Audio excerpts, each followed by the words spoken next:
We love it. Thank you, ladies. Welcome to the first edition of KOAT 7 Sports, The Rundown, where we're bringing you high school football highlights from across the land of enchantment. I'm Ron Burke. And I am Bethany Miller. We do not stop there. We are bringing you stories behind the teams and, of course, the sights and sounds of a Friday night in New Mexico. We have Angel Salcido out helping us tonight in Santa Fe.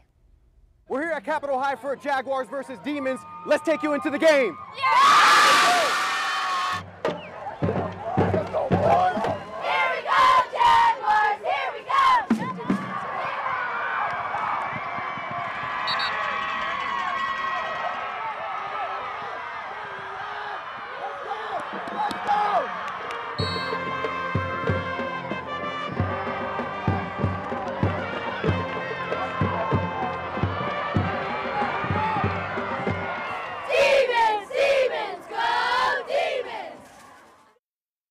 Hype. Let's get right into the action. We'll have Santa Fe in just a minute. We have so many other games on the slate for you tonight. We start first out at Wilson Stadium for our game of the week. The Cougars and Eagles going head to head. They both come in at 2-1, so a big game for both schools, but Cibola has quarterback Aiden Chavez there. He's back to pass in the first. It's Brandon Castillo for the catch, and check out this awareness. He doesn't go down and stays in bounds.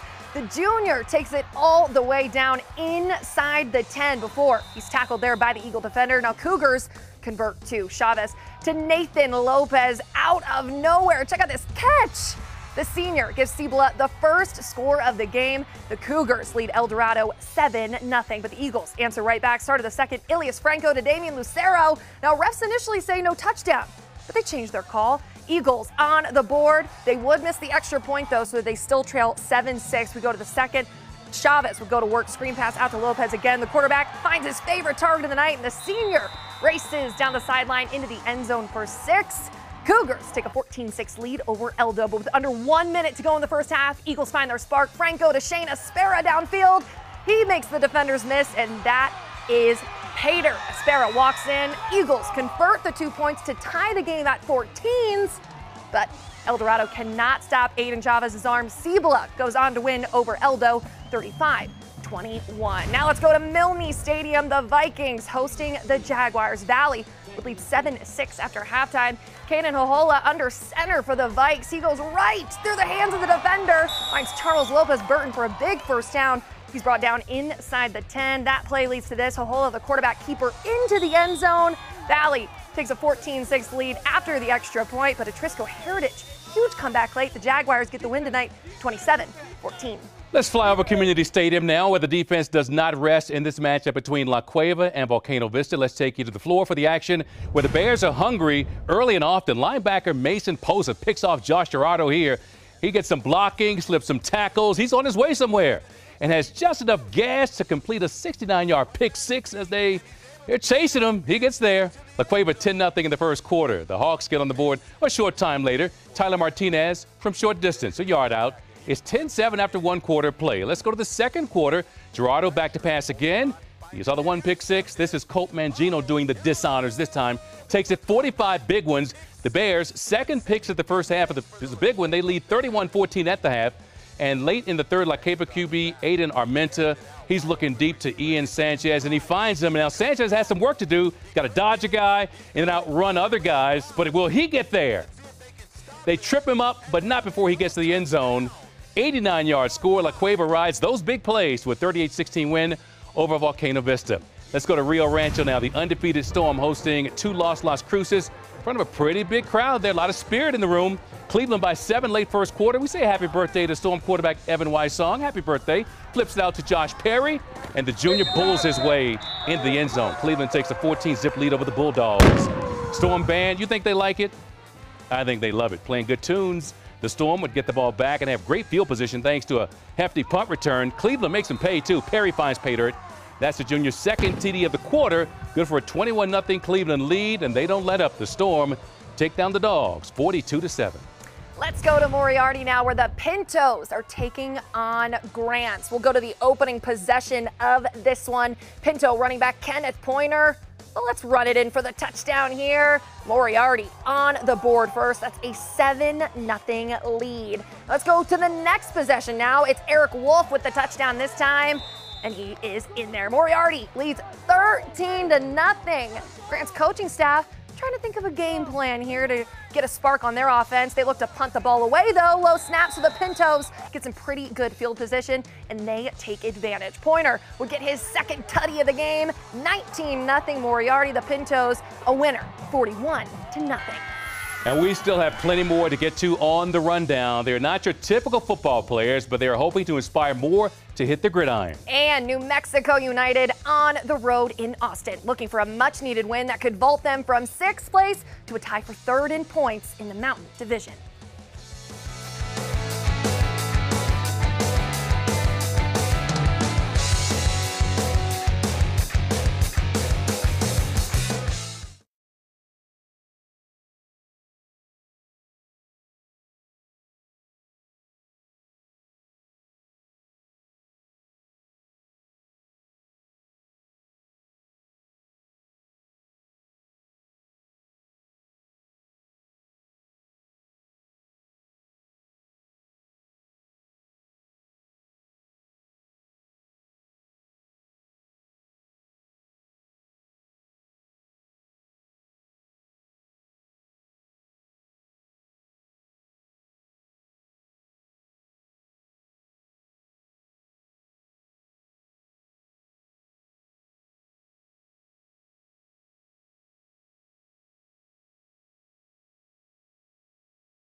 We're back on KOAT 7 Sports, the rundown. Tonight, the Capital High School Jaguars face off against the Santa Fe Demons, and the Demons off to a hot start this year. They are, Ron. They're 3-0 so far, looking to pick up their 4th straight win behind 2 new kickers. Angel Salcido introduces us to them. The Santa Fe Demons have 2 new aces behind them this year. Jazzy Gonzalez and Molly Wisman are the team's newest additions. They're soccer players, but now they split their time between the pitch and the football field. The football coach actually came to our practice looking for kickers. We all tried a field goal, and then he picked me and Jazzy to be on the team. This is their first season playing football. It's been awesome. I mean, from the get-go, I felt really welcomed here by the coaches and all the players too. But how different is kicking a soccer ball versus a football? That's a completely different type of pressure. When I went to hit the first 1-point field goal, I was like really stressed, but excited at the same time. Jazzy and Molly are trailblazing high school football, pushing girls around the state to try the sport for themselves. You're going to be better than all the boys, obviously, because you're a soccer player. So I'd say just do it. Don't be nervous. I'd say be confident in yourself. It starts with you. Just being confident in you is going to really help you feel more in place. And just before we left, I decided to have them show me how it's done. You want to hit it at the bottom third of the ball with the side of your foot right here. I missed, and missed again. But eventually, Molly and Jazzy finally got me to put it through the uprights. Let's go. Yes. Yeah. That's it. I'm not hitting another one for the rest of my life. That's one thing off my bucket list. Crossed off. Ron, back to you. I'm impressed. You got lift on the football. Sometimes that's hard to do when you're kicking for the first time. Let's look at highlights of Santa Fe and Capital. Santa Fe running back Martell Moore takes this one 34 yards to open the scoring. And so you get the 6 points for that. What you're going to do, you're going to bring in your kicker. It's Molly Wisman. And she knocks it through. She took some hints from Angel, of course. 7-0 the score there. Moore wants more. He gets it, darting about 50 yards for this one as he's eluding a tackler there and then outrunning the rest. Nice run there, 21-0 lead. Continuing on, more big plays here. Capital quarterback Julian Munoz takes it 19 yards for the score. Jaguars are on the board, but they're trailing 21-7 when Santa Fe strikes again. Luke Jaramillo with the pass to Daniel Wright. They got the right stuff. Santa Fe wins it 48-28. All right, let's wrap up in Las Cruces. They transformed into Hawaii on Thursday night as Centennial and Mayfield battled at Field of Dreams. Trojans ball. Mayfield hands it off to Jose Montoya. He breaks through the hole there, and he is on his way. Montoya, he finds the end zone there as the crowd goes wild. Mayfield would cut into the Hawks' big lead, and fortunately for them, Centennial would answer right back to Mariana Melendrez off to the races. A big run here by the Hawks sophomore. This one is all Centennial on Thursday night. Hawks win their third straight. It's 23 over Mayfield. Okay, switching to the other brand of football for a moment. NM United trying to string together back-to-back wins for the first time in 2 months tonight. On the road to face Austin Bold, which led United by 1 point for 5th place in the Mountain Division. Pick it up in the 77th minute. Michael Ariza will lose the ball here in a scoreless match. He reacts by making contact. That's a no-no. He draws the yellow card late in a scoreless match, and so now you got a problem because it sets up a penalty kick, and it's in the hands of Alex Tambakis. Tambakis will guess right, as in the right side, is to the left of him. Xavier Baez doing it, and United gives up that goal in the 78th minute. Tough way to lose, 1-0 to Austin Bold. It's a tough one for New Mexico United, but it is rivalry week in New Mexico. The Lobos winning their first game of the season easy, but the Aggies are still trying to get in that win column. New Mexico State did improve last Saturday from its first game this season. Now, in the end, the Aggies lost a third-quarter lead and the game to San Diego State. Head coach Doug Martin says they'll have to make a big step forward this weekend. Anytime you're playing an in-state rivalry game, it's special. It's more special than, like a UTEP deal, because that's not an in-state deal. Even though we're close together, the in-state games always have more weight to them. We're pissed off to get a win, and I think we're going to come this weekend and play angry because we know what we're capable of. We just need to play 4 quarters of that. The Aggies will have to overcome the loss of the player who scored their only touchdown in 2 games. Receiver Dominic Jacinto broke his arm against San Diego State last weekend. They'll miss the rest of the season. We're not done quite yet on the rundown. While Friday's games are wrapped up, we look at what's to come tomorrow.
Looking ahead to some Saturday action, the Taos Tigers looking to get in the win column when they take on St. Pius. Of course, I will be there for that one. And the Santa Rosa Lions will look to do the same thing when they take on undefeated Escalante. And that's going to wrap it up for us. Thanks for watching the first edition of KOAT 7 Sports, The Rundown. The Rundown. Make sure you join us every Friday during football season as we break down the games that matter and the stories happening behind them. Ron, we did it week 1 or week 4 in that manner. Bang, there we go. Yeah. More to come. Yeah. Have a good night, everybody. Be well.